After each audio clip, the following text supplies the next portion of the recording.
حن قلبي له فاض شوقا إليه لست أرجو سوى شربة من يدي.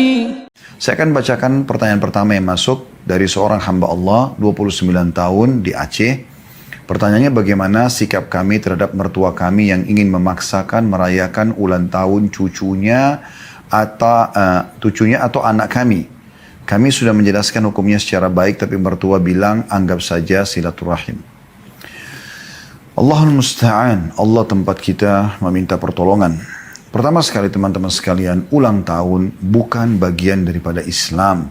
Dan ini benar-benar merupakan bagian daripada acara orang-orang non-muslim.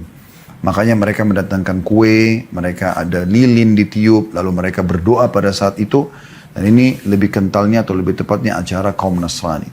Dan Nabi SAW sudah bersabda kepada kita semua, Man tashabbaha biqaumin fahuwa minhum. Siapa yang menyerupai satu kaum, maka dia adalah golongan daripada kaum itu. Dan kita dilarang, tidak boleh sama sekali. Dalam hadis yang lain, latattabi'anna sunana man kana qablakum. Kalian pasti akan mengikuti langkah-langkah orang-orang sebelum kalian. Shibran bi shibr wa dhira' bi dhira'. Jengkal demi jengkal, ya, hasta demi hasta. Sampai kalau mereka masuk, hatta law dakhala hufra jubbin atau dabbin lattaba'tumu aw la dakhaltumu aw kama qala Nabi SAW. Sampai kalau mereka masuk ke dalam lubang biawak, kalian pun akan ikut.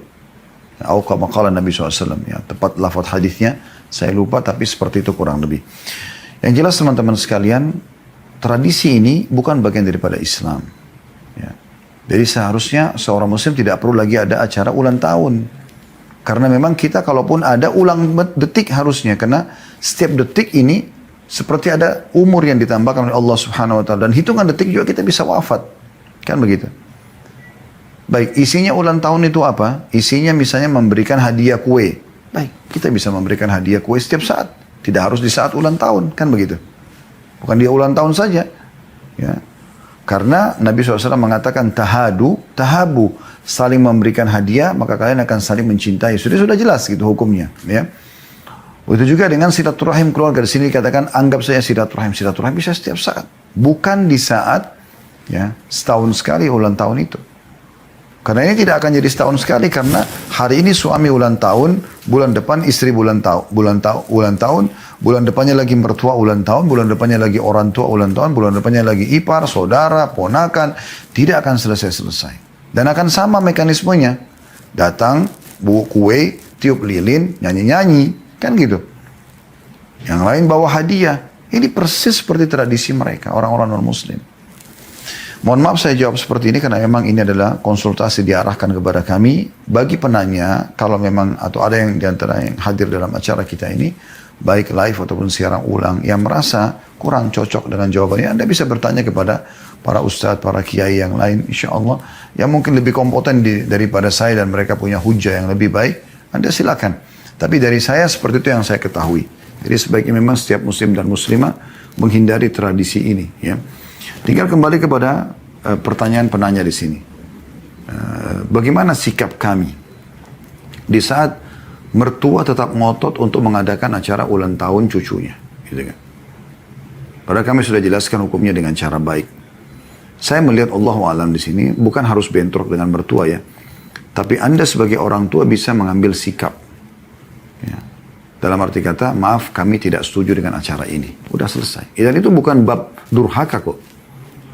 Karena mereka sedang mengajak Anda untuk melakukan perbuatan yang tidak ada dalam syariat Islam. Dan kata Nabi SAW, La ta'ata li makhlukin fi maksiatil khaliq. Tidak ada ketaatan pada makhluk yang berbuat maksiat pada sang pencipta. Dalam riwayat lain, La ta'ata illa fi ma'ruf. Tidak ada ketaatan kecuali pada hal yang dibolehkan saja. Jangankan mertua, orang tua kandung pun tidak boleh kita patuhi pada saat mereka melakukan perbuatan yang tidak sesuai dengan syariat Allah Subhanahu Wa Taala. Anda sepakat dengan suami atau Anda sepakat dengan istri bicara baik-baik. Kalau kita tidak setuju dengan ini, mohon maaf kami tidak bisa datang. Kami tidak akan bawa anak kami. Tidak apa-apa. Biar mereka tahu kalian punya atau Anda ini punya sikap. Gitu kan. Itu bukan dalam bab durhaka. Harus ditunjukkan. Dia mau arayakan setelah itu cucunya yang lain silakan saja. Tapi kalau sama kami nggak setuju. Tapi dengan cara yang santun dan cara yang baik. Dan Anda juga datang, Anda bawa makanan, Anda bawa hadiah buat mertua gitu kan. Tunjukkan kalau ini adalah hal yang dibolehkan. Kami malah mau berbagi. Bawain makanan, bawain minyak wangi, parfum, bawain pakaian, hadiah. Bawain sesuatu yang baik. Allah alam itu karena Anda tanya sikapnya ya. Jadi memang kita harus tunjukkan sikap kita teman-teman. Ini sama semua orang ya. Sama semua orang. Bukan hanya mertua. Sama teman-teman gitu kan. Karena kalau Anda tidak menunjukkan sikap masalah tidak boleh misalnya, maka akan selalu merasa tidak enak. Dan perasaan tidak enak ini nggak benar. Gitu kan? Akhirnya diajak kalau sama teman-teman ke diskotik, ke bar. Oh karena tidak enak, jadi akhirnya terpaksa pergi. Oh nggak bisa. Tunjukkan prinsip kalau saya tidak ikut. Dari awal. Jadi mereka sudah tahu. Nggak jadi PR terus gitu kan. Allahu a'lam.